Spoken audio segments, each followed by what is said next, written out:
Okay, so today we'll be talking about virtual machines.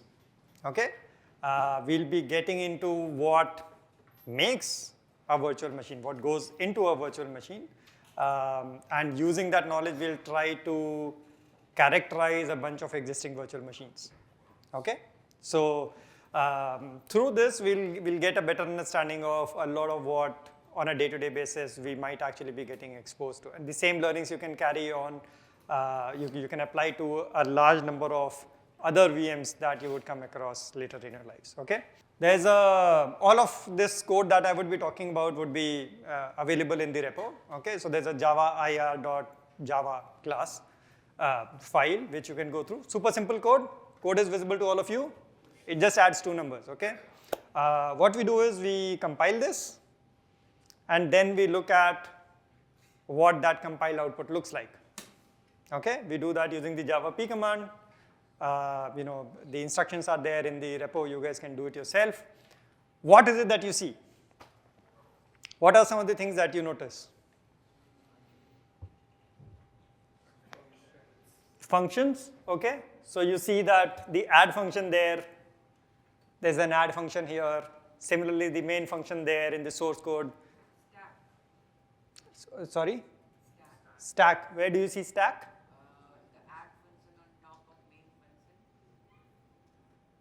The add function is on top of the main function. Okay? Okay, fair enough. Let's keep that at the back of our mind right now. What else? It has code in the system, like machine code, like kind of. Yeah, some kind of machine code, right? Machine code is something, machine code assembly, all of byte code, all of those words and phrases we've heard, right? Okay, so just try to, see, and we should be able to figure a few things out. It is storing the memory somewhere in the Yeah, let's talk about the add function itself, okay? The add function has a and b parameters, so 2 parameters, and it's actually calculating the sum, right? So what should it map to? What should a map to? I load 0, okay. B? Why do you say so?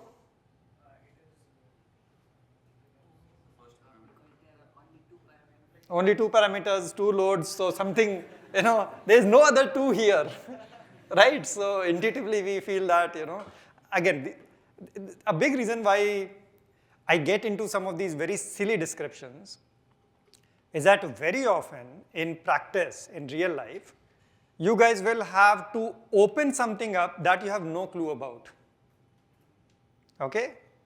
And you have to then apply pure deductive reasoning to try to figure out which part of it is mapping to what, so that I can figure out where is the issue, okay? So, getting into this practice is good. And this one is super simple, like you guys said. This one is load A, this one is, we'll get into what loading means, but we can feel that there is an A, there's a B here, and we add these 2, right? And then we return that number. I is just, should be fairly straightforward, integer, okay? All right, what else do we see? So that's about the add function. It's pretty much all there is to it. What about the main function? What do you guys see?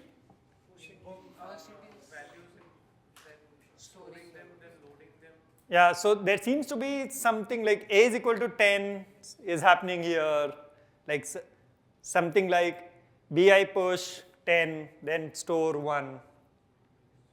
Similarly, b is equal to 20, a is equal to 10, b is equal to 20. What else do you see? Invoking? Yeah. So we seem to be calling, and the Java P has actually given us some comment here. So obviously things should be a lot more easily derivable. But in the second half of this lecture, we'll actually go through the bytecode, like binary bytecode, and try to infer things for us, okay? Okay, what else do you see? Anything else that you see, or shall we move on? Invoke, special, invoke, virtual, yeah. And these ones, when we did a system out println, we used a string concatenation operator, right? You guys are familiar with that, right? So the compiler seems to have translated, sort of converted that into a string builder. We are sort of pumping content into that string builder and then using the converted string to actually do a system out println, right? So those are some of the functions here. Anything else that you see? There is a new here. Is it the same as Java new? Maybe, maybe not. I don't know. We'll have to figure out. Those are some of the things that. Yeah, seems to be instantiating something, right?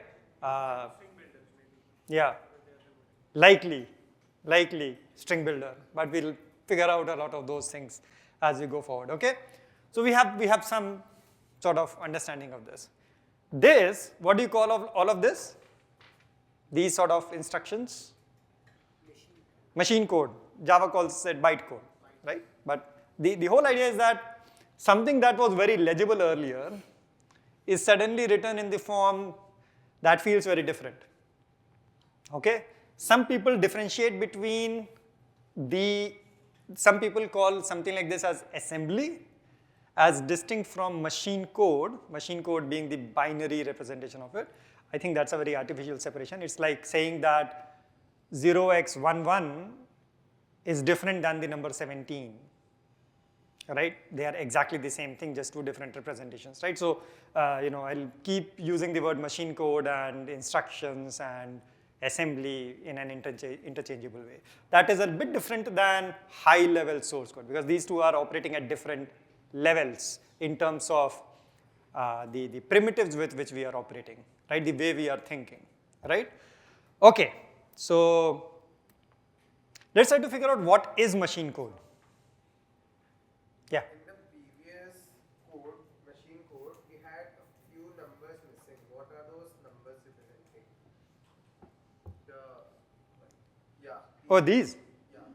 Oh, good, good thing that you noticed. Let's say these are from the start of the definition in the class file, where these instructions are stored in some numeric form. The position from that beginning is what these numbers represent. You can see that some of these instructions, so this instruction, bi push 10, JVM spec, can you guys keep it open? Just, you guys have the link, right? So just keep it open, and some of you can also peek into your neighbor's machine. That's perfectly fine, okay? So just look up bi push.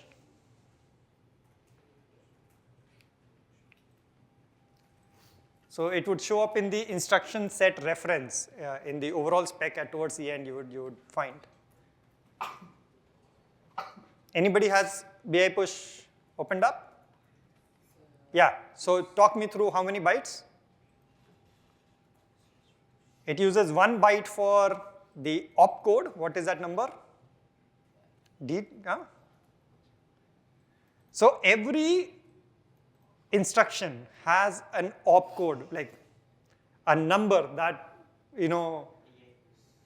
what is that number? Opcode is what? Bi push ka opcode is what? Like what is the, show me the bi push, this thing. No, go to the main, towards the end. Go to 6.5 instructions, yeah. You would see, just click on any of them, does not matter, click on any of them. So bi push 16, right? 0x10, okay? And there would be another number, byte, as its operand, right? So 0x10 means the JVM is telling the Java, the class file is telling the JVM that 0x10 bi push is the instruction at this point, okay?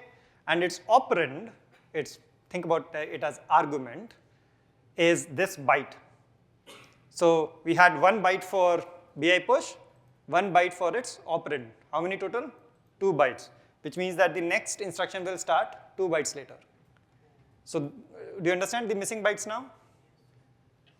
Okay? All right. So most of the instructions in JVM are actually 1 byte long, leaving aside the operand part. Okay? Depending upon the operand, it may actually change. So new, for example, you can see that it has 1 byte would be for the new instruction, and most likely it has 2 additional operands.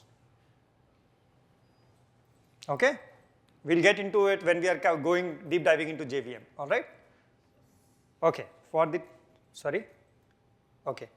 Let's go ahead for the time being. What is machine code? This is what the hexdump. It's a command that would be available in most Unix machines. So I just did a hexdump. Okay, this is the offset, like position in the class file where this particular entries are. Each row has 16 bytes shown. Okay, so I load 0, 1A. Can anybody quickly verify? I load, it would show up as iload_n or something in the JVM spec. All of this is in section 6.5, yes, just to be sort of clear.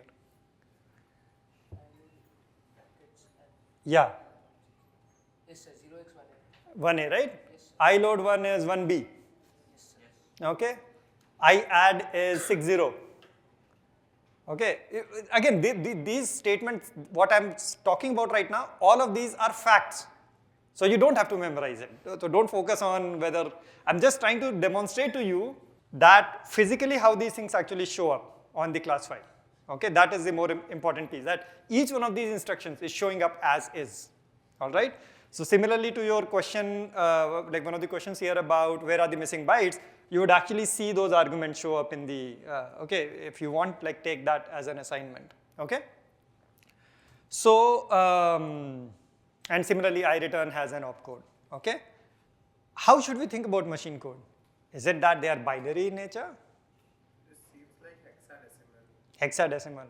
Okay, fair enough. This is a series of hexadecimal bytes. Is this machine code? Yes, no? No, because you can make hexadecimal to shrink binary code. Hexadecimal to shrink binary code. Yeah, to shrink the representation because the binary will take too much.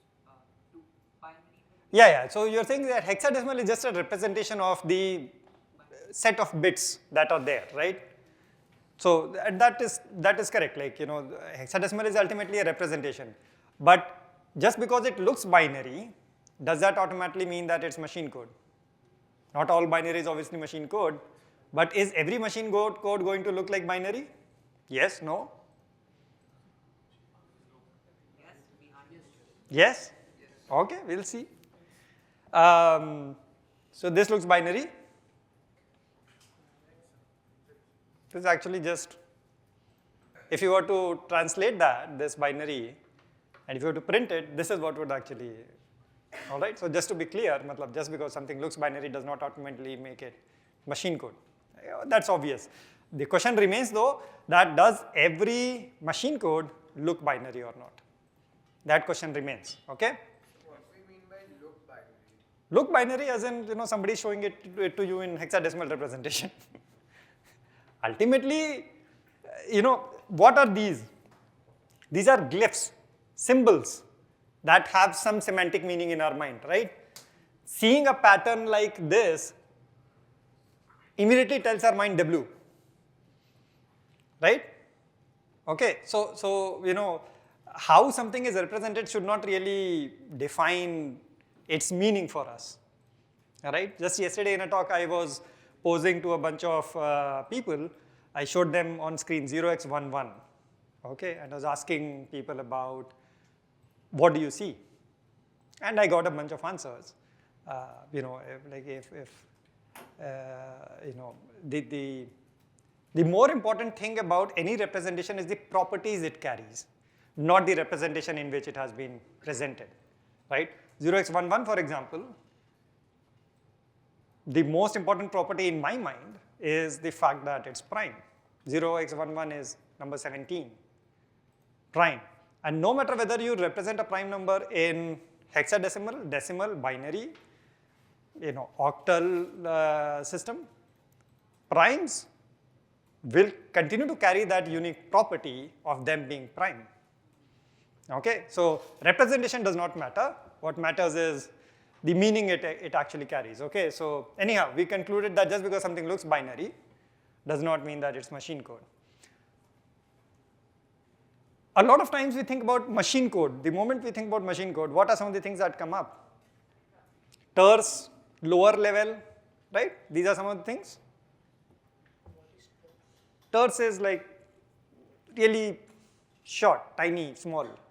Okay, so, for example, a picture is usually not terse. There's a lot more information so you see a mountain, you see a river flowing and blah, blah, blah, all of that stuff, right? It communicates a lot more information. Terse is like really in the smallest possible way that you can communicate something. Okay, this is my interpretation of terse, just to be clear. I'm not an English expert, but I use this word sometimes to describe machine code. So that's one way to think. A lot of people think about machine code like this. Like when you go through assembly language, why is it that a lot of people are so afraid about machine language? It's hard to understand, right? Yeah, but interestingly, machine code is actually much simpler, just probably 50 to 100 instructions. And they operate at a much simpler level, of layer. Just move something from here to there, add these two numbers, that is all. But it certainly looks terse, right? Why? Because figuring out the semantics from machine language is hard. That's the reason why it actually, feels terse. So it's certainly lower level, but I wanted to introduce a language called brainfuck. And yes, it sounds funny, and I'm hoping that it just sounds funny and does not sound offensive. If it is sounding offensive, just think about it as brain fart. Okay, this is a language. Okay, you can think about it as a language. You can think about it as machine code. Okay, and we'll explore some of those things. This particular set of instructions actually prints hello world. Okay? The code is from Wikipedia, but just like I tell you guys never to trust any written word, you've got to verify for yourself. I actually wrote a script to verify. Okay? I call it the brainfuck VM. Okay? And we will use that as a base. So what I'm going to do is I'm going to stop this screen sharing just to prove it to you that I have not sort of, sometimes in tests what we do is whatever output is expected, we sort of hide it in the program somewhere and just dump it, right? That's, okay? So if I were you, this is what I would be wondering, okay? Always approach anybody who's telling you with skeptic, with the mind of a skeptic, okay? So let me search for, there's no place that I am seeing the word hello, okay? So what I'll do is, for ease, what I've done is, if I'm passing the argument hello, this is the piece of code that it actually executes. This is the same code, you can verify it later, as you should.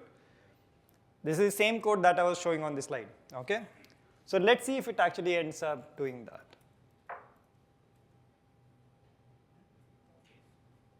Okay?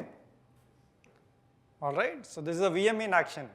So we can think about this as a series of instructions, not too different than the bytecode that we actually saw, okay? The interesting thing is the number of possible bytes that we see here are much lesser in number, isn't it? In fact, to be precise, it's just 8 bytes, all right? And that is what we want to explore as, like that is, if I directly start with JVM, there's just way too many things that are going to come down your way, okay? So I decided to use BrainFuck as an approach to demonstrate the main characteristics of a VM, and then we'll get into JVM, okay? So you would have seen the character, these arrows, right? Greater than, less than sort of thing. What this greater than actually does is increments the data pointer by 1. So the, this particular VM has memory somewhere, and the data pointer is pointing, there's something called a data pointer pointing to some place in the memory, okay? We can increase it to the next point in the memory, the next point, or we can go back and point to some other part of the memory, okay? So this part is clear. Plus means wherever is the data pointer is pointing to, whatever value is there, incremented by 1. Minus would do the exact opposite thing, okay? So this one, so the arrows are operating on the data pointer itself. The plus and minus are operating at the value at the data pointer. Clear? Dot means whatever value exists at the current data pointer, output. Comma means read a value from the external world and store that byte at the current data pointer, wherever the current data pointer is pointing, okay? All right. Lastly, if the, an open square bracket means if the value at data pointer is 0, jump to the end of the corresponding closing bracket. Otherwise, continue with the instruction. You can imagine it in your mind as if sort of a construct, right?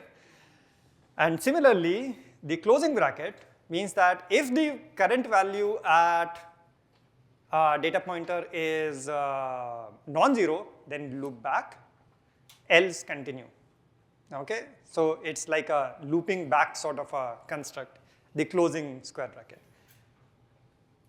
This is what we refer to as ISA, Instruction Set Architecture, okay? This is a word, a lot of times I use the word ISA, and I'll try to use that, I'll try to phrase it as ISA so that it sort of gets really, really driven home for this class.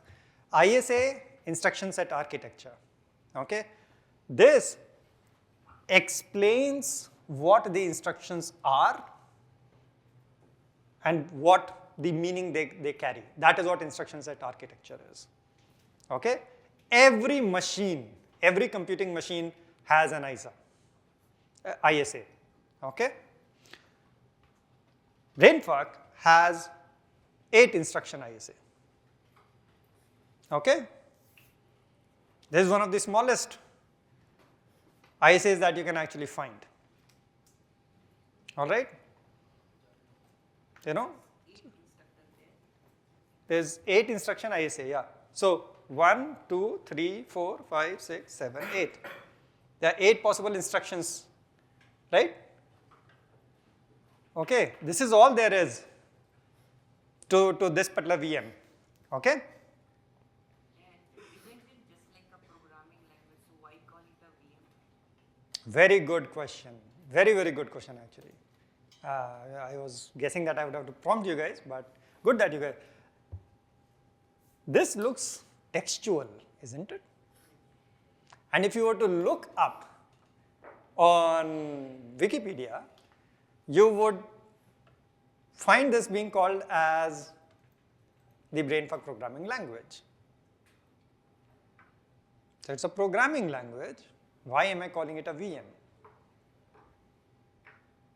Let's get into it, okay? We'll go through a bunch of slides and tell me if that question ends up being answered after a few slides. If by the break time, if you don't have an answer, please prompt it up, okay? All right. So what is an ISA? At the most basic level, what do we see? physical circuits, right? In any computing machinery, okay? It could be physical circuit of the electronic form, or it could be the mechanical rotating gear kind of thing that actually used to be there in, before semiconductors became a thing, okay? But some physical circuit, okay? And somewhere up, way up above is source code, the high level programming language in which we think and we model the world, right?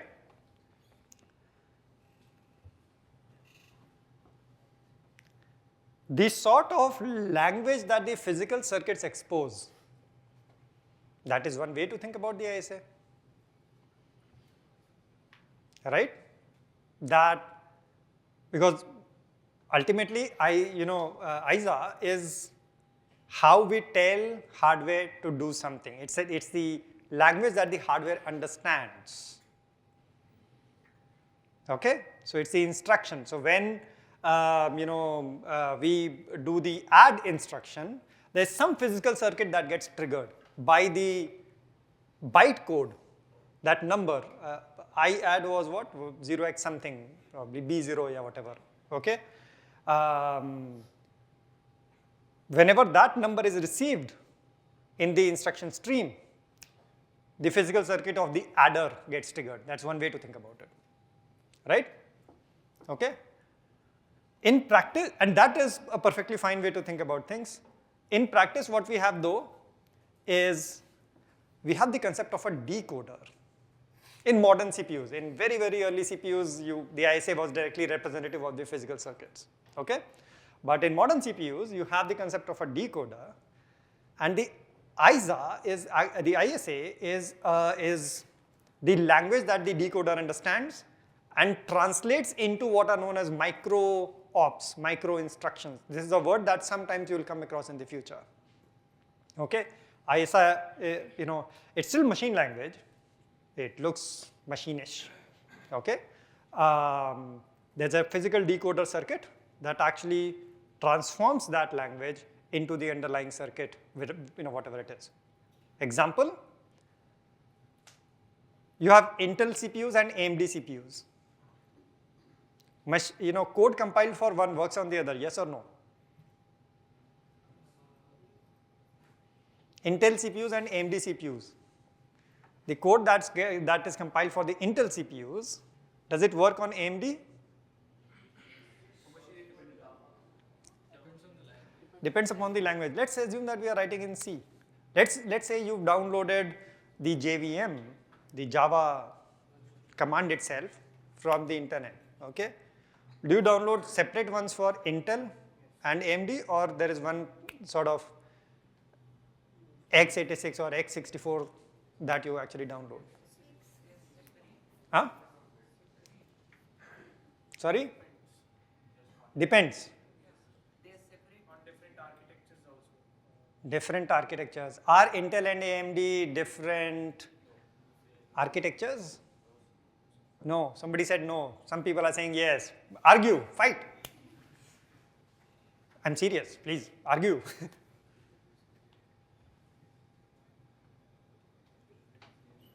Think a little. VM is an EDM, right?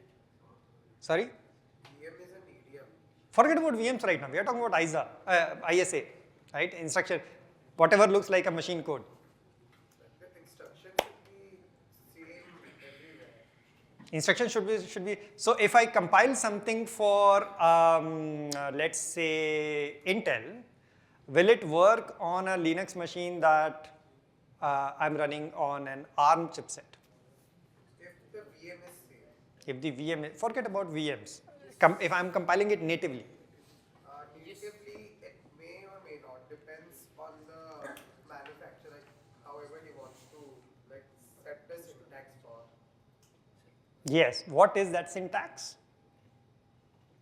That syntax is the ISA, the ISA. Okay?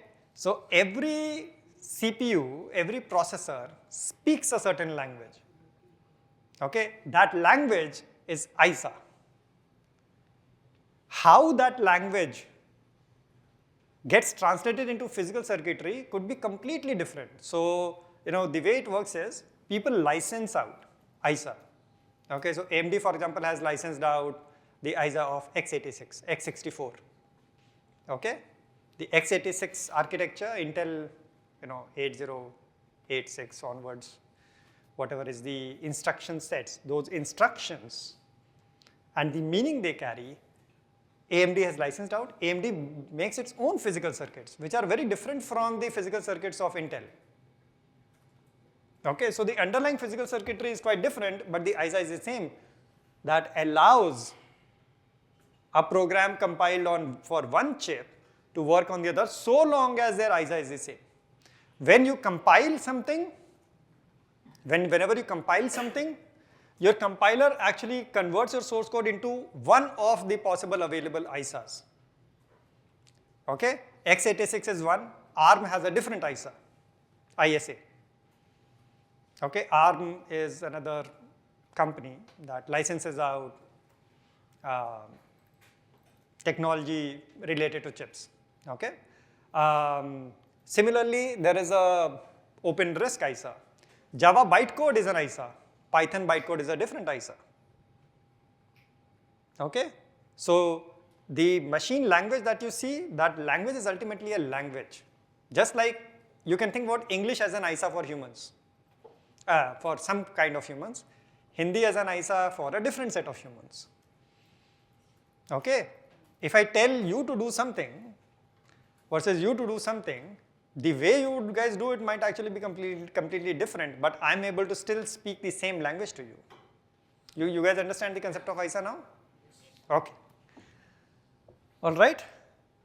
So ISA is defined for a lot of things, like for programming languages for CPU is that like that?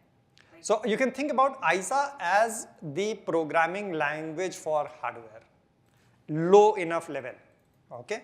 So at a very high level programming language, very low level programming language, ISA ultimately is the one of the lowest levels that you can think about. Okay. So there will be many ISAs. There are many ISAs. I told you.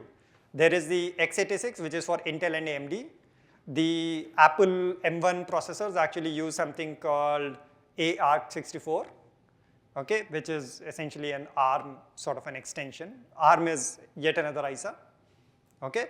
So if I compile code for Intel and AMD, without some help, I cannot run it natively on a MacBook Pro, which has M1 processor or M2 processor. Okay. Different kinds of processors have different kinds of machine language that they understand.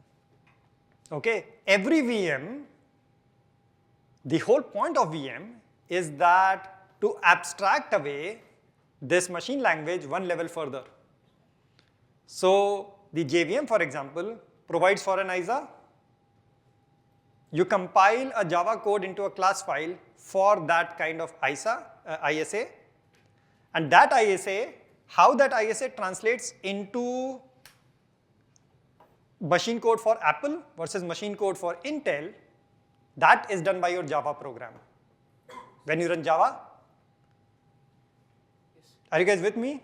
So you run every class file using the Java command, right? Yes. Java command, what it does is it takes this abstract ISA, the JVM bytecode, which is an abstract level ISA, into the underlying processor's native ISA. Okay? So is that something that you guys are understanding? Yes. So this is every VM usually. Sometimes VM will borrow somebody else's ISA. For example, have you guys heard about Ethereum? Yes. Right? Ethereum has the concept of a VM, right? EVM. So because it actually has cryptographically enforceable contracts. Contracts are logic, so something gets executed. The ISA that EVM uses is actually something called RISC-V, if I remember correctly. I could be wrong here, but my point is that you can create your own VM using one of the existing ISAs. Perfectly fine. Okay, but often enough, each VM, when you are coming up with a new VM, often enough you would actually build a new ISA. Why is it some slower that it has to translate again? Why is it? Why does it maintain its portability, actually, I should have posed that as a question, sorry. The whole idea of VM, when you guys think about VMs, why build VMs? Why have VMs? Why not just write, why should Java not compile into native code on your machine? Why should it have VM, a different ISA than your native machine? For easier distribution. Easier distribution, right? Portability? Independent? Independent, that's the same thing, right? So if it is independent of the machine, you can actually deploy it on any machine so long as you have a Java command on that machine which can translate that virtual ISA to a real ISA, correct? Make sense? So portability is one. What are some of the other reasons?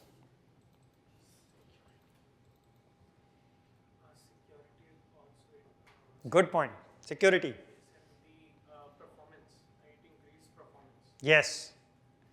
And it sounds a little weird. How can something that is getting translated potentially have higher performance? Almost every code is going to be translated, but it translates using the JIT, Java, not Java. Inline, sorry, I forgot the name. JIT, translates the JIT, just in time. Yeah, just in time. Yeah, just in time compiler, but it is still going to compile to native code only, na? Yes. So there's still an overhead. How can it be faster? It manages memory. Differently, I guess. Ultimately, whichever way it manages memory, technically you can always. Every language is going to translate. Now, Python is also going to be translated. Yeah. But think about C. If you write a code in Java, is C always going to be faster than Java?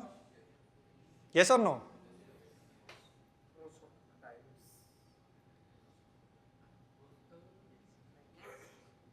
Huh? Depends on how we write the code. Yes. Fair enough. There's good code, there's bad code. Forget about algorithms and stuff for a moment, okay? Because any algorithm that you can write here, you can also write there, right? Purely as a language. You would often come across these fights. This language is faster than that. Is that what things are? Is that how things are? It's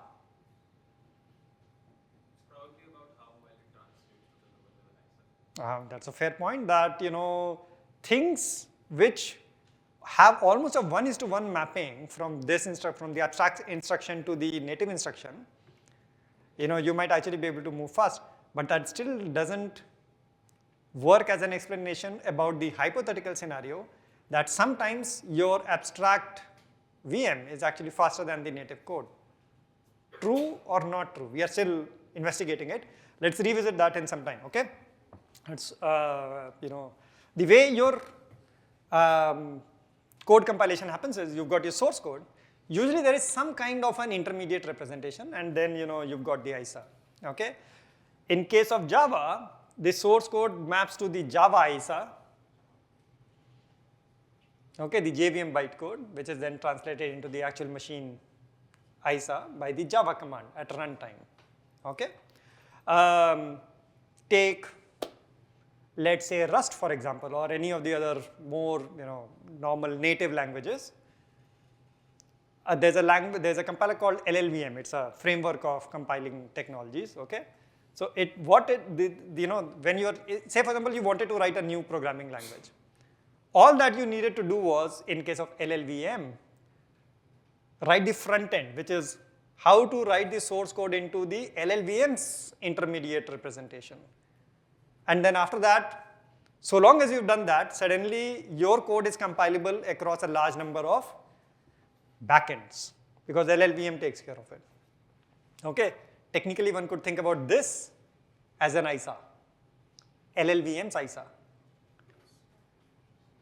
Okay? Interestingly, DirectX intermediate language. Okay? DirectX you guys remember from the last class, right? So Direct 3D is sort of intermediate language has, I'm forgetting, was it LLVM or was it some other? Like it is a subset of one of the existing intermediate representations. You guys will have to look up which one, okay? So that's to my earlier point that when you're coming up with a new VM, sometimes you can borrow the ISA from somewhere else, okay? So anyhow, the point that I wanted to communicate was that there's no binary shift from source code to machine code. It's all about levels of abstraction. This is also an abstraction, and for all practical purposes, this can be treated as an ISA. Okay? What happens is that programmability actually goes higher here, goes lower here. Okay? Technically, Intel releases microcode updates. So just to be clear, that's the reason why this arrow is not starting here. This arrow is actually starting a little below this. Most CPU manufacturers have microcode updates, so they patch. So for example, if you have an ISA instruction that says, let's say, mem copy n number of bytes from here to there, okay? There was a bug that was found, and Intel or AMD could release a microcode update which actually patches this, because that mem copy instruction would get translated into something else. Now this is just as an example, don't assume that mem copy karke koi instruction hai, all right? But my point is that programmability is much higher here, lesser here, because as you go lower, it becomes physical circuits. You cannot sort of change them. Semantics, much higher here, lower here, correct? Semantics, do you understand?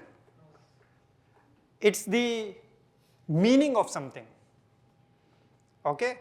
When you go through a Java code, going through it, you understand a lot more than if you were to be going through a bunch of assembly instructions, isn't it? Right? You're dealing with a higher level of abstraction. That is what makes a language higher level language, right? Okay, so you can deal with higher level primitives. You don't have to think about how data is moving here and there, etc. Okay? So that is what actually I mean by semantics are higher there, lower here. Yeah. So the time might be like lesser in the native code because of this abstraction. So such that to lose like maybe on converting, on compiling to a lower level language or ISA, instructions might get a little bit weird. So the translation might not be correct. To fix those translations, the compiler might add some more code as well. Yeah, that is usually true. That is true. So which is what I mean by, good that you sort of preempt.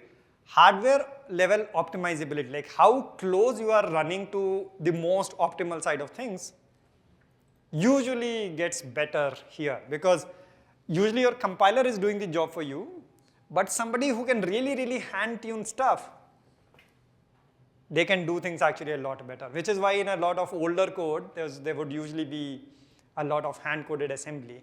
But as compiler technologies have improved significantly, we rely less on this, because the advantage of the semantics much more, plays out a lot more strongly than the disadvantage of being able to optimize every single instruction. Understood? So which is why we usually program at this level. Make sense? Yes. Okay. Decoder is like Java followed by the bytecode. Sorry? Decoder in here, it's like Java followed by the bytecode. So this, I'm giving the example of a real machine, but the same concept can be applied to the Java VM as well. Okay. In case of the Java VM, what is happening is, you can imagine this side, the physical circuit, as your actual processor. Okay. This is the bytecode. This is the actual processor. This is Java. What it is doing is, it is taking the Java bytecodes, because that's the ISA it exposes out, and it is mapping each one of those into some lower level, actual underlying processor's bytecode. Okay, so yes, Java can be thought of as the decoder, logically speaking, that maps the Java ISA, to the actual underlying Intel or ARM or any of these other processors. Make sense? Okay. One of the things here is distance of optimization is much higher here. What do I mean by that? Imagine you were sitting at the decoder. You are the decoder. You are sitting there. You are seeing a bunch of instructions come your way, right? For you to figure out, okay, you know what? In this series of instructions, this probably I can eliminate. It's not really useful. It's not doing anything. An example would be A is equal to 10, and then immediately after that, A is equal to 20. A is equal to 10 is useless, so I can eliminate it, right? So those sort of simple optimizations are possible at the decoder level, but you can't really, the distance to which you can look to figure out the optimization patterns is much lesser when you are here, right? Imagine that. Are you able to get a feel of for why that would be the case? Whereas in the case of source code, you can actually have, the compiler can actually have a view of the whole program in one go, right? Why? Because compiler is usually working at a compile time, whereas this guy is running at a runtime. Okay, so much higher distance comes at the cost of much more time, right? Runtime cannot afford to be slow, so it can do only usually micro optimizations. Okay, so that's what I mean by the distance of optimization. Question is, how do we know an ISA is exhaustive? ISA to ban gaya. We created a bunch of, so in case of brainfuck, we had those 8 instructions, right? If somebody tells you, you can write any logic in it, how do you know that person is speaking the truth? Imagine you were a processor manufacturer. You created an ISA for yourself and you put it out. Okay? Somebody realizes 1 year down the line, to implement this kind of logic that I have in mind, I needed this particular instruction, but it's not there. Disaster, isn't it? So whenever you think about an ISA, be it for the VM or be it for the actual underlying processor, you need to make sure that that ISA can express any kind of logic that you can imagine, isn't it?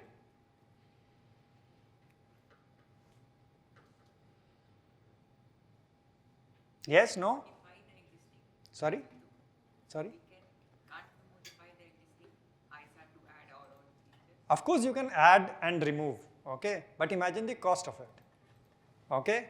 Let's consider both the scenarios, VMs and actual processors. Actual processor, in case of actual processors, you've sold n number of processors, right? The processor has a layer, which is the ISA, that is fixed, okay? You cannot actually, the cost of changing it is actually much more tricky. In case of virtual machines, you've actually gone ahead and pushed something. Anytime you change the ISA, the ISA, add or remove something, every single compiler that had been compiling for that ISA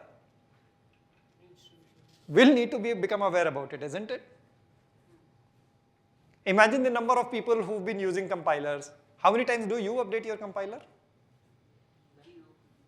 Right? So as an ISA designer, be it for the VM or be it for the actual processor, you need to make sure that you are bloody exhaustive. Correct? You cannot afford to discover later that there is some logic that is not possible to be implemented in this instruction set architecture. Right? But we can't always be exhaustive. You can't always be exhaustive. It might be the case that we might need to add some features later on. Yes. So how can we cover that? Which is where the theory of computation comes into picture, which is what we'll talk about now. Machine code to the byte code. Contextual answer, I would say. Because we are talking about machines and all of those things right now, it's just, your definition is colored by that lens. I want all of you to sort of dig a little deeper and try to come up with some sense. Again, there's no point about thinking right or wrong and these. That's not what we are trying to do here. We're trying to articulate what all of us intuitively feel about computation. Yeah. So we have some input. Yeah. We want to convert it to some output. Okay, so some black box that for some mapping of inputs has some mapping of outputs. Okay, we refer to this as a functional definition of computing. Okay, What else? I basically Yeah, get sorry. That. The minimum set of logics in which we can implement anything. Interesting. So the minimum set of logical constructs with which we can implement any kind of, okay, fair enough. Calculations, okay. Calculation versus function versus what that guy there talked about, the logical constructs. Are all of them equivalent, or is there some difference? Is there more to logic and function than just calculation? Yes, no? Yes. Okay. No? Depends upon how we define the word calculation ultimately, right? But fair enough. Let's try to, what I'm going to do is, I'm going to give all of you some resource, and you'll soon understand what I mean by that. Some resource. You guys need to think what kinds of potential logic you can build on using that resource, and what kinds of things you just cannot build for each one of them, okay? All right, first one. There's absolutely no state available to you, no concept of memory. And just to make things easy, I'm going to start off, the easiest one is going to be, I'll do that, I'll not ask you guys, okay? Only the difficult ones for you. No state. An example would be a linear circuit, for example, an adder circuit. The moment I put something in as input, say for example 2 numbers, imagine a physical circuit, 2 numbers, the sum actually comes out. This circuitry does not require any memory per se. There's no memory. It's pure logic transistor switching, pure logic gates, right? Zero state, okay? We often refer to this as combinational logic. Yeah, full adder, half adder, all of that stuff, okay? So this is zero state logic, which is what we often refer to as calculation. Not all calculations fit this bucket, just to be clear, but zero state for now, okay? Then I'm going to give you finite states. Remember, finite state, not finite memory. So it's not like I'm giving you memory. I'm just saying you call out some n number of states, and then you articulate your logic in the form of moving from that state to this state to some other state, or coming back, whatever. What kinds of logic you can build on that? With this, let's say I've given you 2 possible states. What kind of logic? You can associate any meaning to these 2 states. Ah, good. Good. I'm glad that at least you guys are thinking if else, right? What else? Huh? Switch case, good. For while. Good point. Good point. Can I write for while in a any of these loops in a way which does not terminate? So then technically is the number of states that my logic is in can potentially be infinite, correct? On the other hand, if I were to use for each, right, going by the looping wala example, for each, the looping construct has a very well-defined state. Would you agree? For each versus a generic for loop, because generic for loop, I can always decrement the counter itself and just do infinite possible variety, infinite combinations of logic, right? Do you understand the difference between for each versus a generic for loop? Yes. Okay. So we got if else, we got switch, we got loops, and I'm just specifically classifying the for each kind of loop. The whole point is finite state. Finite state, as in the way I'm representing the logic in my mind, I should be able to imagine my program jumping from this state to that state to that state to that state to that state. Make sense? Okay. So, good. You guys are making progress. This is what is called as finite state machines. I'm going to, sorry, go ahead. So it can also be given an index, getting a position in array of a memory. given an index, so long as all the possible values that your index can have is predefinable, then yes. Remember, you are representing you need to be thinking about it in terms of not memory, but the state that your logic, your program as a logic is moving around in. Okay? So, usually we'll not classify that as a finite state machine because the values can vary to whatever level. Okay? Everything in no state? Sorry? Everything in no state? Everything in no state will naturally fall here. So I think that is not under question. Next, I give you a stack. Some area where you can push. Stack you guys are familiar with? Yes, sir. You can push and you can pop. Beyond all the kinds of logic that we thought about, what additionally can do you now become capable of expressing? Remember, this is not memory. This is stack. Undo. Undo as a logical construct. Fair? Yeah. To some degree, it's there. Yeah. Scopes. Define that a little better. Like variables have scopes. Variables have scopes. We can store like in a hierarchy. Okay, so because there is nesting involved, right? A variable defined in this function that then calls that function, and that function has its own set of variables. Because there's some sort of nesting involved, so long as the lifetime of that variable was within the scope of that function definition, because we are calling different functions, the lifetime of those variables is directly linked with the lifetime of that nesting. So it can be seen as stack. This guy calls this guy, so all existing stuff is pushed. Now I'm dealing with this logic. This guy calls that guy, further thing is pushed. Evaluating the mathematical expression. Yes. Evaluating a mathematical expression can be seen as like prefix notation, and those sort of things. What else? Think a little sort of. First slide you showed us all the commands were written in stack only. Were written in stack. What do you mean? Where you showed us some two functions of Java and The bytecode. everything. That was stack. Yes, that was stack. That can be example of computations. Yes, that kind of computation. But what we are really trying to figure out is what kinds of logic is possible.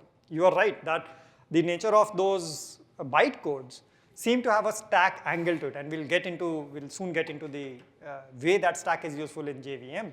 But right now we are talking in abstract. We are talking about the concepts of logic. Okay? So when you have stack available, just like the moment we had finite state available, you were suddenly able to implement if-else. There's no way you could have implemented if-else in the zero state scenario, right? Sorry. Running a program, like running a Java code. Running a Java code. Is all kinds of Java code possible just with stack alone?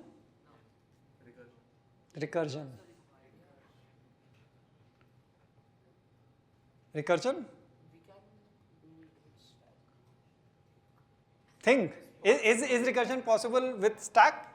Yes, no? Yes. So then your argument about recursion being an example of what is not possible on stack, it becomes invalid. Yeah. Since we can have recursion in stack, that means we do not need to be in a finite state anymore. Yes. So which is why it is capturing more space. Right? Each one of these is actually getting into more and more spaces of logic, right? With stack, recursion somebody called out. Okay, so recursion is one. Function call we discussed at the beginning, right? The moment you are calling a function from an existing sort of logical flow, you called a function. All existing states that you had captured will need to be pushed somewhere so that space becomes available for the next function that you've called, correct? Yeah. Can we have a multi-level stack, like stack inside a stack? Yes, you can. We call a stack. So- we call a function. We make another stack inside a stack that will have the variables. Yes, But the defining property of stack as against memory is that you can always access only the top of the stack. You can only pop. Say for example, just because you have a stack 3 levels below in a stack, you have a sub-stack embedded in that. Without popping uske upar ki layers, you cannot access this stack. So long as we understand it, yes, this happens all the time. We'll see this in the JVM also. Since we have access to recursion and we do not need to be in a finite state, that means we can implement while, for, and other kind of loops. Think. That's stack infinite state. I just not talked about that. In stack, the defining property is once you have pushed something, anything below the top of the stack, if you want to access it, the only way to access it is pop. And the moment you've popped, those data points are gone. You cannot push something back, you cannot pop it, let me access this and then push these again. Okay? So what about loops, which are accessing an, array? Is that possible on a stack? You cannot, because you cannot access something that is actually much more deeply embedded. Is that making sense? Okay? All right, so let's see what stack enables us. Function calls, recursion, at least some of these things, might be a bunch of other things. I want to leave you guys largely with a strong sense of intuition about these things. This is what is known as push-down automaton. Okay? I'm throwing these words in here because theory of computation for a lot of people is actually one of the most boring topics because it's in the abstract. Okay? But these are very, very genuinely useful and practical things. It is this using which we'll try to assess if BrainFuck can implement any and every kind of logic or not. This is the only way we can actually figure things out. All right? Next, I give you addressable memory. Now things become arrays, any kind of for loop, because you can access any memory at any point in time. What kind of logic can you guys imagine that is not possible in this? So you have all of these things and addressable memory. A bunch of algorithms. Which algorithms is not possible now? So we still can't use the for loop and while loop. Why? I've given you addressable memory and any amount of addressable memory that you want. It's finite, but whatever. You want 100 terabytes of memory, I'll give you 100 terabytes of You can memory. now use a bunch of algorithms. Yeah, you can use pretty much.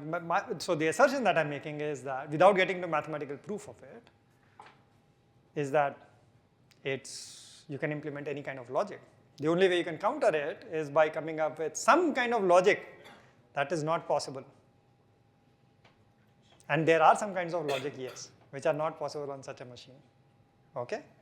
But vast majority of what we consider as computation will actually fall under this bucket. And this is what is called as a Turing machine. Just yesterday I was speaking to a bunch of engineers where I was talking about that 0x11 thing. And I showed them the BrainFuck language. And I asked whether you can build any logic on this or not. And there was at least one guy who was able to say, there's something about memory which tells me that this is Turing machine. Like some patterns were firing in this guy's mind because at some point in time he would have had a conversation like this in college. Okay? The point is, what defines a Turing machine is fully addressable memory. All right? Okay? So now let's move forward. There's a thing about Chomsky's hierarchy about what kinds of languages sort of map to some of these levels of computation. I'm not going to get into it. It's only going to be overburdening you. So the question is BrainFuck a Turing machine? Let's look at our favorite VM again. Where is the addressable memory? Okay, where is the combinational circuit? Plus +1, -1. Right?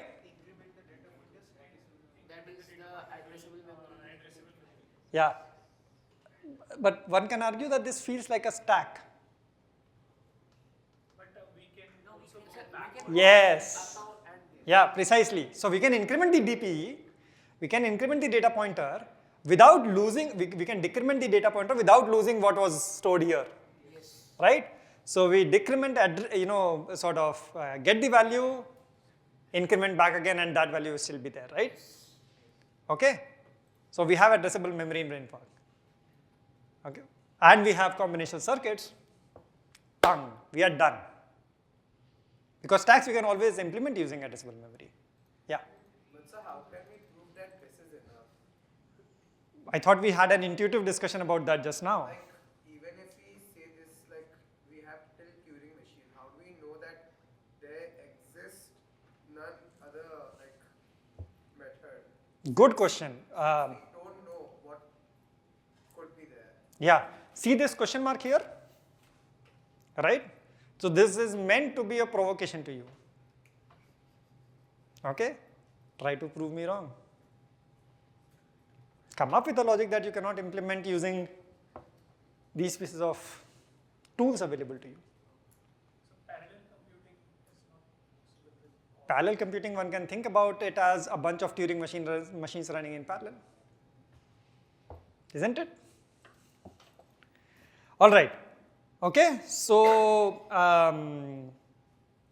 we figured out that brain fog is a Turing machine, right? Or do you feel that this is a bit in the abstract and abhi tak matlab, hit nahi kiya hai?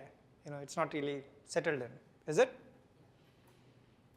Okay, so to make sure that we actually get this really settled in, I'll give you a bunch of assignments.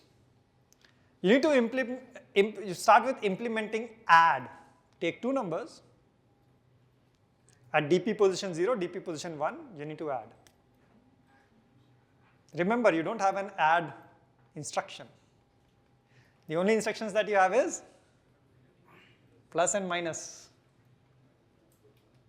So plus and minus along with condition and looping, can you implement add of any two numbers? Yes, no?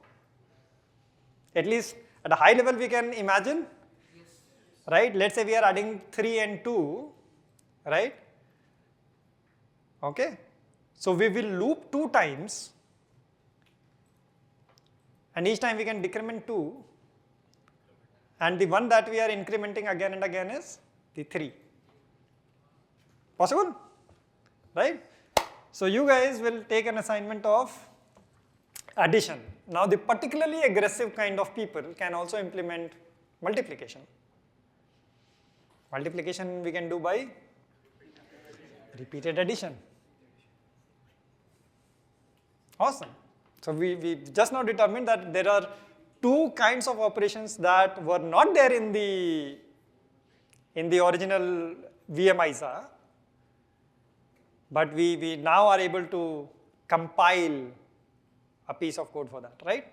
The good part is the BrainFog script is there on the repo, so you can test out your logic fairly easily. All right? Okay. Fair enough. So let's come back to what makes a VM.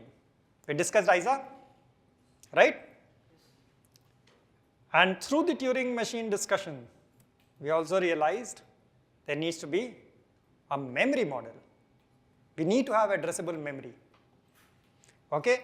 These are 2 core things without which you cannot have a VM. Make sense?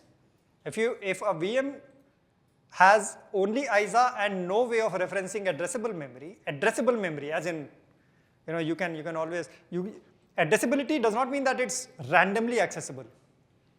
It can also mean increment, keep on reaching that, or decrement, keep on reaching it. In fact, Turing originally devised all of this as a tape, magnetic tape. So that is sequential access, right? You rotate it forward, rotate it backward until you reach the point that you want to. Yeah, hard disk is also the same thing, okay? So ISA and memory model, 2 core components of a VM. Go ahead. I was asking, like, for the previous slides, division is one of the operation that is not available on most of the cores and languages. What do you mean division is available? Like, In brainfuck it isn't available, but so is multiplication not available either. it's like most manufacturers like don't support like a few versions of assembly doesn't support division, That is true. and we have to write some different kind of code for that. Or usually the compiler can, so long as there is basic array plus and minus available, you can simulate. Your compiler can produce code for multiplication, it can produce code for division. Yes.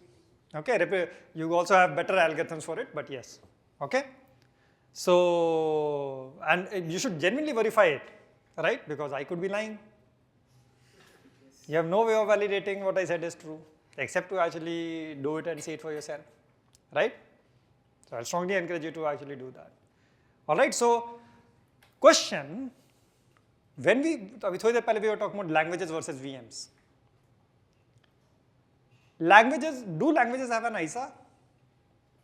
Yes. Right? What is an ISA? It's a contract that helps you understand what do you want me to do. Yes. Right? In a way that I understand.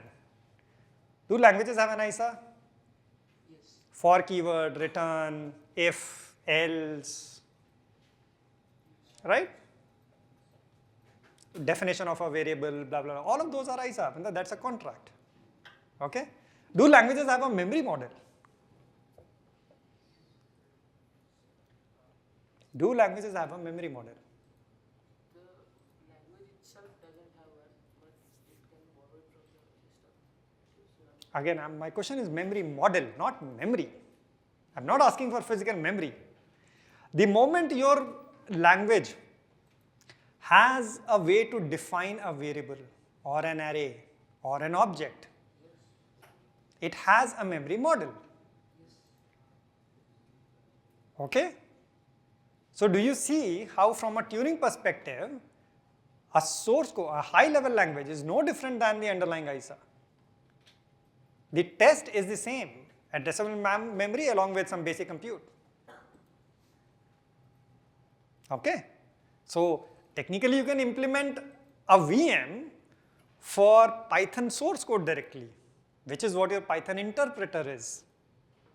That's one way, like logically speaking, I'm not talking about practically how it's actually implemented.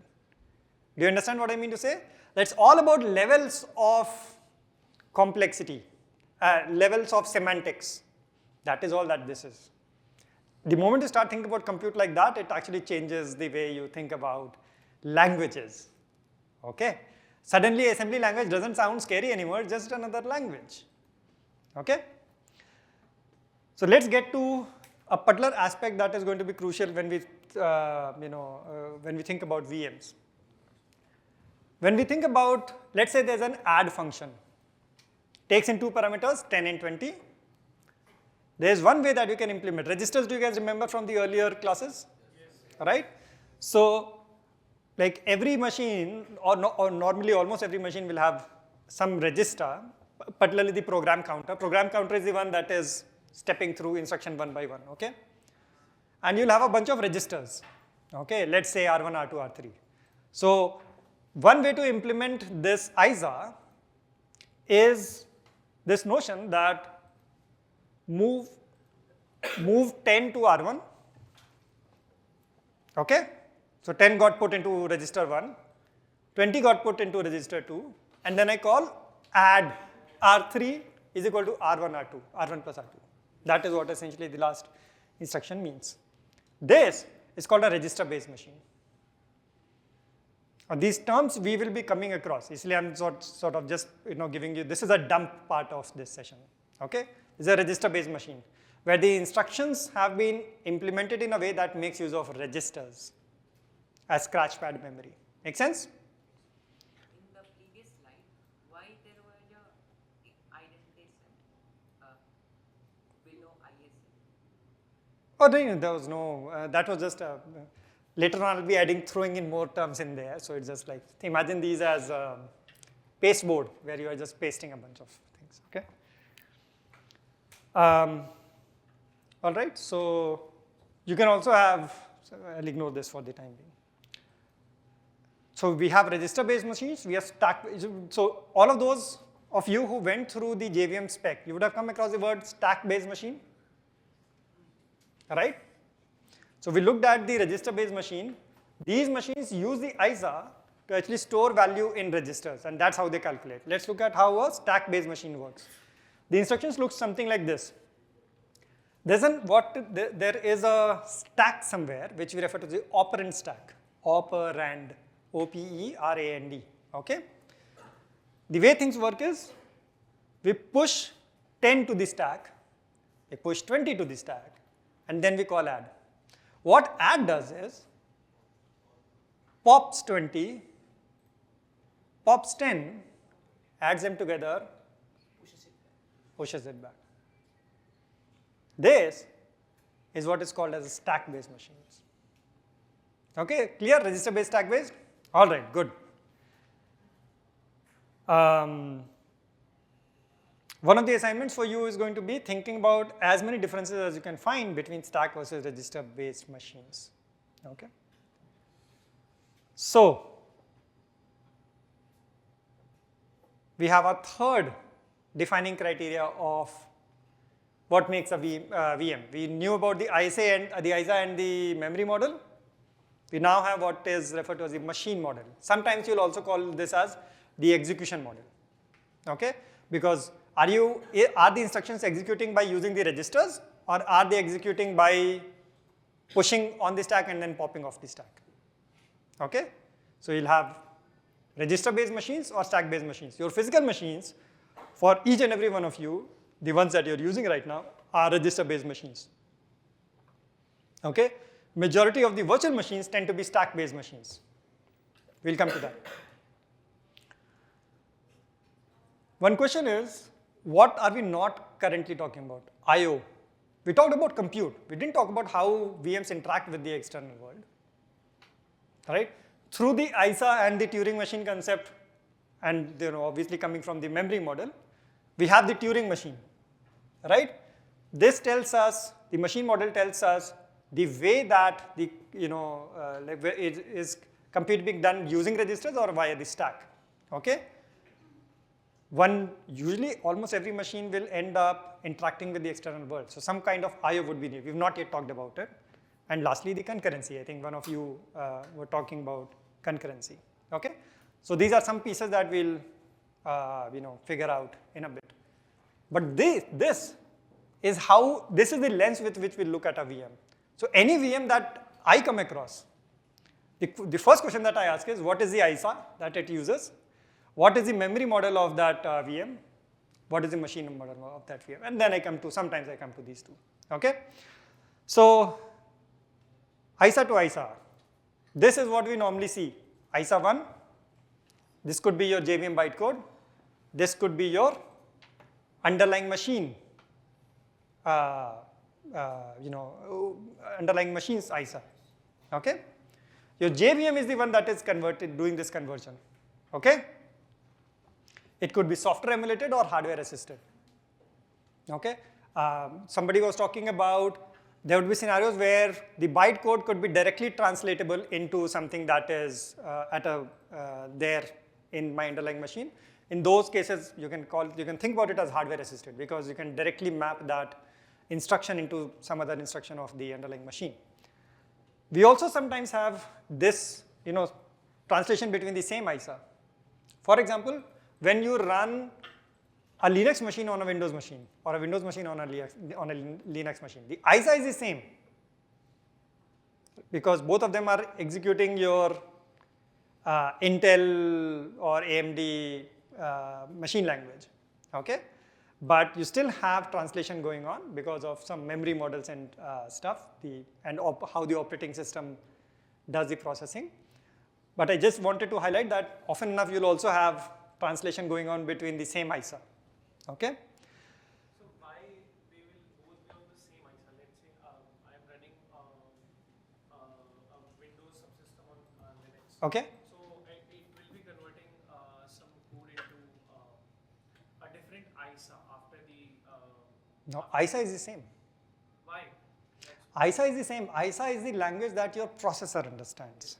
When you are running, for example, QEMU or any of these emulators or VMware or any of these things, what they are doing is they are doing what is essentially sandboxing.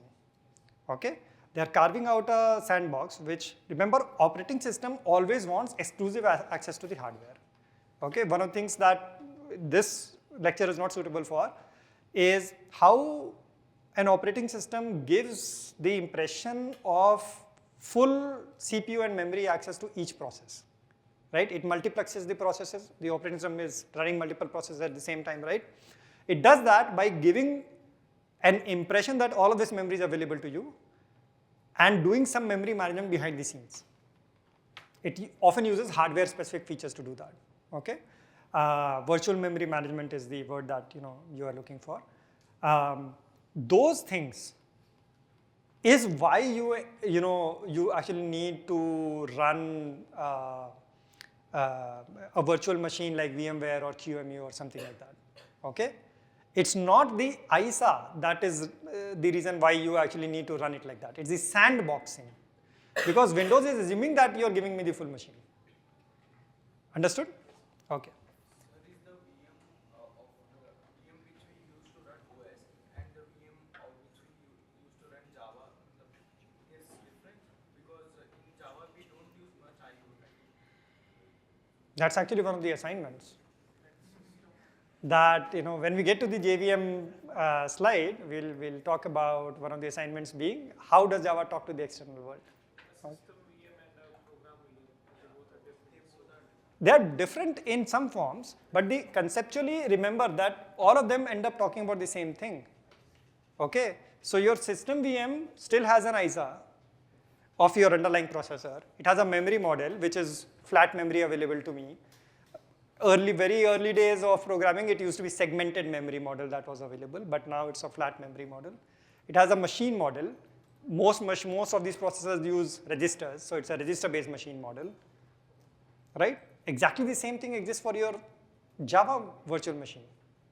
Java virtual machine uses the stack machine model. Its memory model will come to that, and it uses Java bytecode as the ISA. Conceptually, it's the same, but operating at different levels of hierarchy. Okay, it's just that.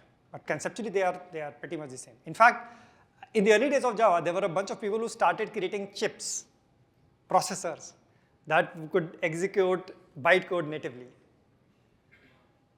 Okay, so yeah, food for thought. Why call it system VM if it is an actual machine and not a virtual machine? Everything is a machine.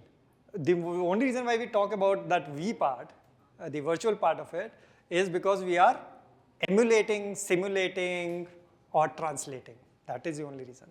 But all of them are pretty much exactly the same thing. Okay? Technically, you could build a processor that has the ISA of bytecode.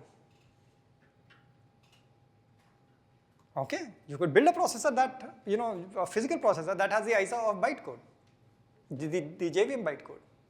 And you could build a machine the way that you actually are using the machines.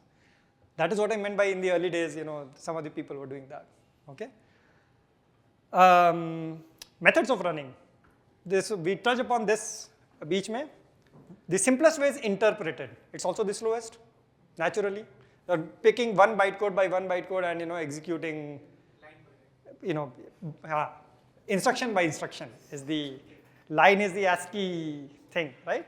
Instruction by instruction, you are going in and executing those instructions, correct?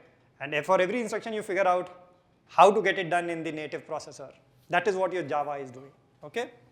JIT is while the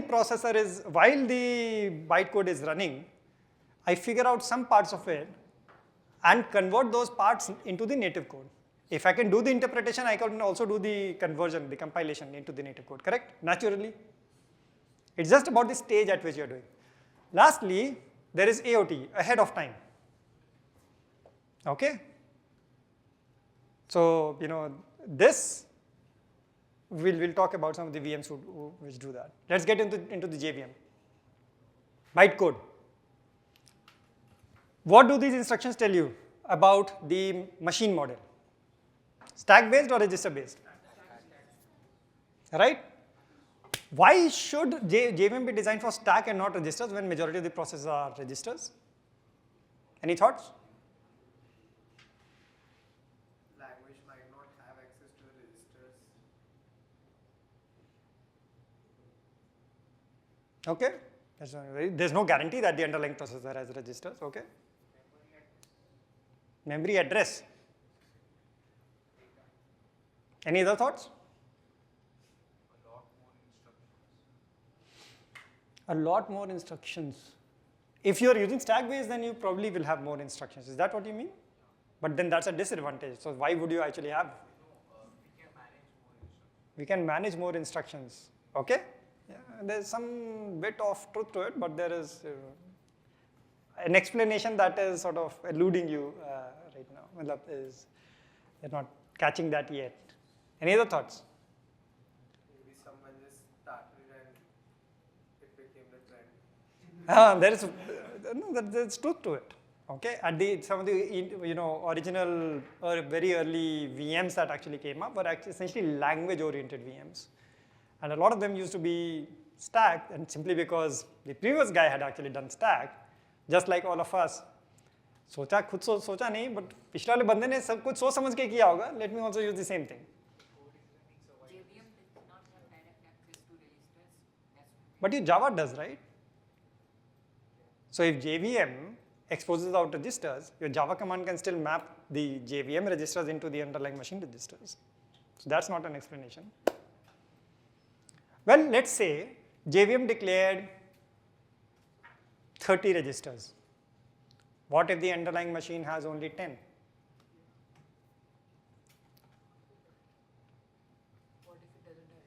What if it doesn't?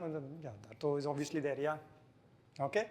The point is that doing that mapping becomes tricky. It's just a lot easier to, for some of the processes of this conversion if you are using stack-based approach. Compilation is actually easier in, from source code to this, because your compiler is not having to figure out which variable to allocate to which register. And what if I am running out of registers? That thing is called register pressure. Okay, compilation becomes actually much simpler. And at runtime, your VM, your Java command, still has the ability to compile. You remember that hardware optimization we were talking about? It might see that, okay, I'm seeing these series of this pattern of thing, load, add. When I'm doing the JIT compilation, I may actually convert it into a register access. That's the compilation I've done. Okay? At a bytecode to the underlying native ISA. Okay? Those possibilities exist. Stack-based machines just much simpler from a portability perspective. Okay? Let's look at how the JVM actually operates internally. We know that there can be multiple threads. What does the memory model of JVM look like? Heap memory, you guys are aware about it? Yes, no? Yes, sir. Okay. Perm gen space, aware about? Whenever a class gets loaded, its code is stored there. There's also a code cache, or in some native compilations, JIT compile into native code, those things are frequently used code, those pieces are there, okay? The heap memory is further divided into old gen space and young gen space. And young gen is further divided into this. You guys can read up about it on your own. The point is that the memory model is object based. It's not giving me linear memory. Like physically you can, in your physical machines, you can access this byte, that byte, etc., right? Even if you have classes and all of those things, if you're writing C or C++ code, you can still access each byte separately. JVM's memory model does not allow that. It does not allow address pointers. Okay? You can only have references to objects. So the memory model, okay? Each thread should have its own program counter naturally, because each thread is executing a series of instructions, right? for each function call, what each of these threads do is, for each function call, there's a stack frame that gets pushed. Stack frame, let me call that function, another stack frame.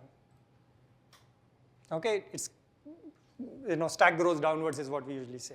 Okay, so there's a pre-existing stack frame. Let's say there was a function called done, another stack frame got pushed.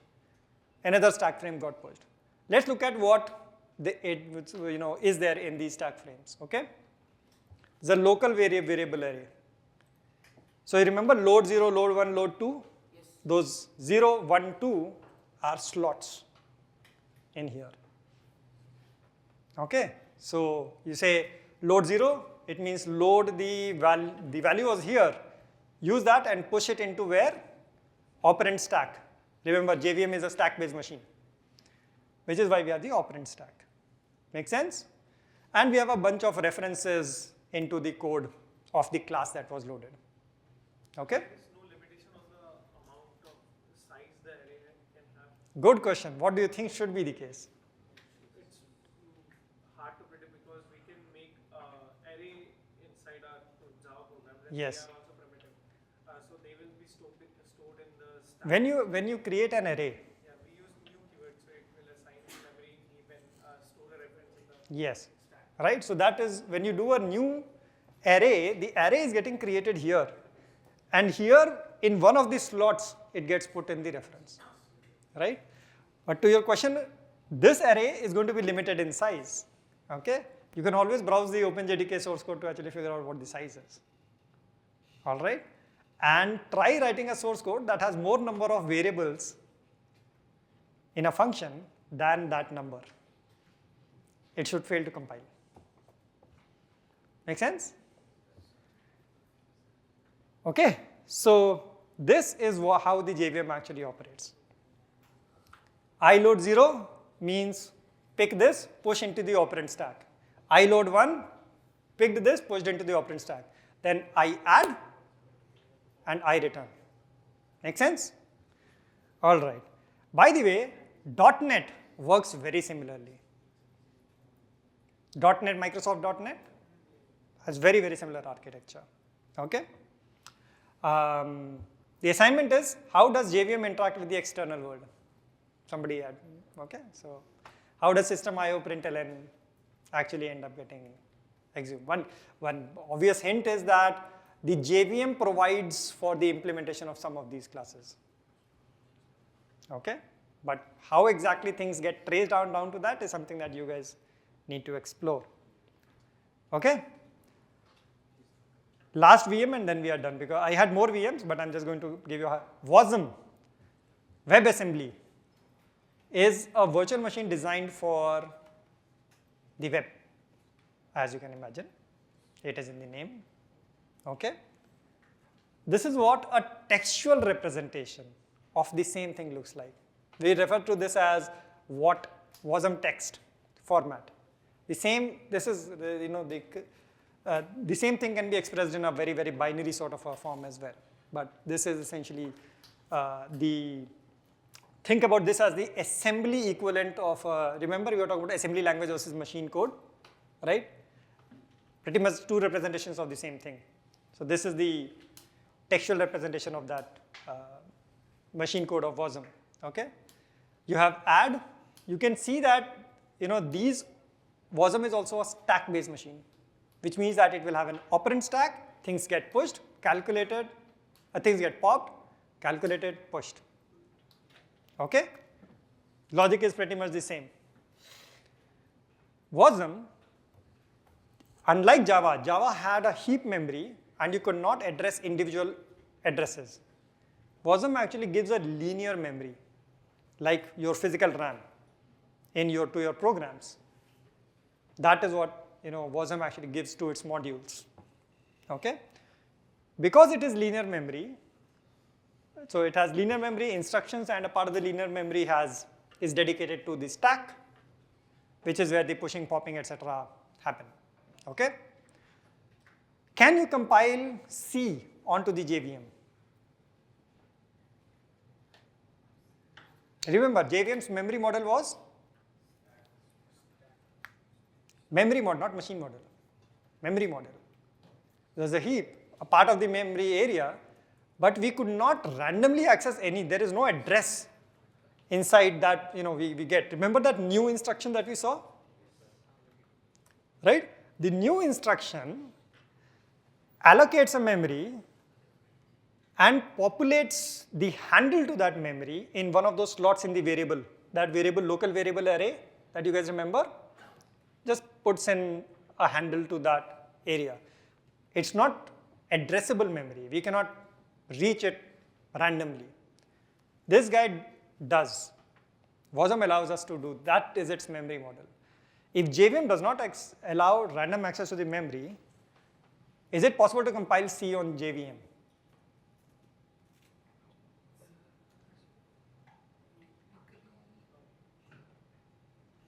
Remember, a Turing machine can calculate anything.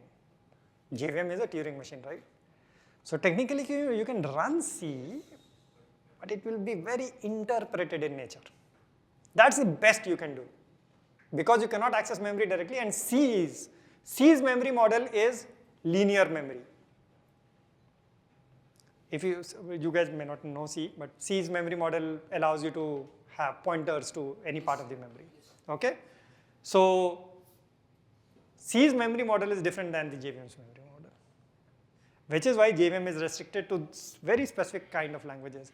Whereas WASM, you can compile Rust on it, you can compile C on it, C++, JavaScript, even Java, right? So imagine Java itself is a program, right? This is the representation of actual machines, right? So you can actually compile Java onto this, all right? So WASM allows you to have different modules. Safety is a very important thing because it's designed for the web. So each module gets a different memory. That's one of the safety aspects of this. When think about WASM, there's something called WASI that you'll come across. WASM is just the VM. Remember that I/O part? WASM was designed to essentially just be embeddable in the browser, but a bunch of people came up and said, it's great, it's awesome, all right? Just like Docker containers exist, you can actually have WASM containers. So WASM, a .wasm file actually becomes a distributable package. Just like we have Java to run class files, we'll have some WASM runner to run WASM files. But how do we do I/O? In case of Java, there were external things that were exported out. What WASI does is, it allows you to inject certain functions. WASI injects specifically the POSIX. You guys know POSIX? So there's a bunch of standard APIs. Open, close, open file, close file, read socket, read network data, write network data, these sort of things. Okay? All the libraries are built on top of these APIs. Those APIs become available to the WASM piece. That's how I/O happens in the WASM module. Okay? So I'm going to skip PTX. NVIDIA GPUs, remember? GPUs, actually, your NVIDIA compiler compiles to a VM called PTX. The reason why I included it is because its memory model is very different than the other memory models, because it's designed to run on GPUs. It's, but we don't have time to go through that. So what happens is it gets compiled into PTX, and that runtime, when your driver is actually sending code to GPU, it actually does that transpilation from the PTX bytecode, PTX ISA, into the actual chipset that is there on the GPU. Okay? We'll skip these. It's register based. That's the reason why I had included it, that not all VMs are guaranteed to be stack based. Okay? eBPF is another VM that is designed to run dynamic code directly inside the kernel, high performance, safety oriented, blah, blah, blah. I think we'll get to the summary. VMs, do we have a better understanding? Yes, no? Okay, basic structure, ISA, machine model. Machine model was stack or register.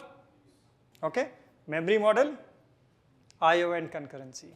The security piece is in the form of different VMs provide different kinds of security.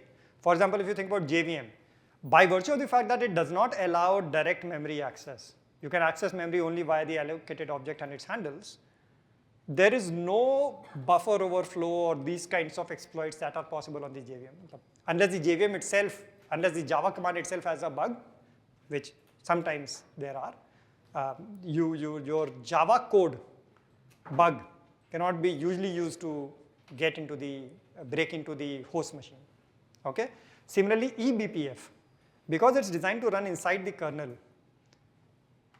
its ISA is very limited, its ISA is very limited. For example, there's a verifier that actually runs through that ISA to check that this piece of code is guaranteed to terminate because it's running inside the kernel.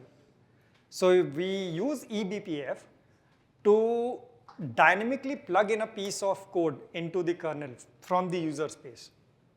Kernel is a very high security zone, right? So not any code should be running. eBPF, because its ISA is so restricted, its safety can be verified. So that's another example of security. WASM's separation of linear of memory from one module to another is yet another example. But you need to design the VM for it.